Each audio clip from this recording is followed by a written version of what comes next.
اللہ تعالیٰ قرآن پاک میں فرماتا ہے، کیا تمہیں نہیں معلوم کہ آسمانوں اور زمین کی بادشاہی اللہ ہی کے لیے ہے، اور اللہ کے سوا نہ تمہارا کوئی دوست ہے اور نہ مددگار؟ تو کہو یقیناً میرے ساتھ میرا رب ہے، وہ ضرور میری رہنمائی فرمائے گا۔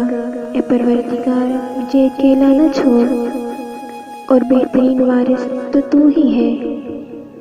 دعا کی توفیق نصیب والوں کو دی جاتی ہے، یہ ہر کسی کو نہیں ملتی۔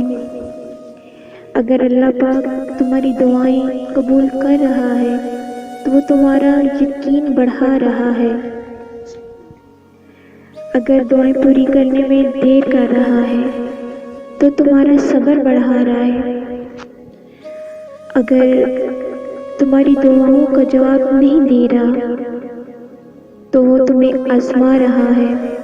اس لیے ہمیشہ دعا مانگتے رہا کرو۔ تمہارا دکھ، مشکل، تکلیفیں کیا کوئی حیثیت رکھتی ہیں جب میرا اللہ فرما رہا ہے بے شک اللہ ہر چیز پر قادر ہے؟ تو پھر مایوس نہ ہو، ہاتھوں کو اٹھاؤ، اپنے رب کو بتاؤ، اپنے رب کو مناؤ، اور رحیم رب آسان کر دے گا تمہاری مشکل کو، جسے اس نے ابراہیم علیہ السلام پر آگ کو گلزار کر دیا تھا۔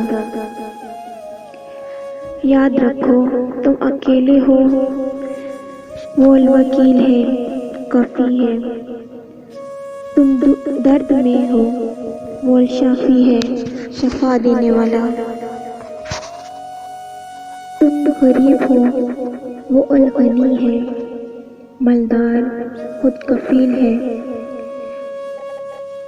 تم دور ہو، وہ القریب ہے، قریب ہے۔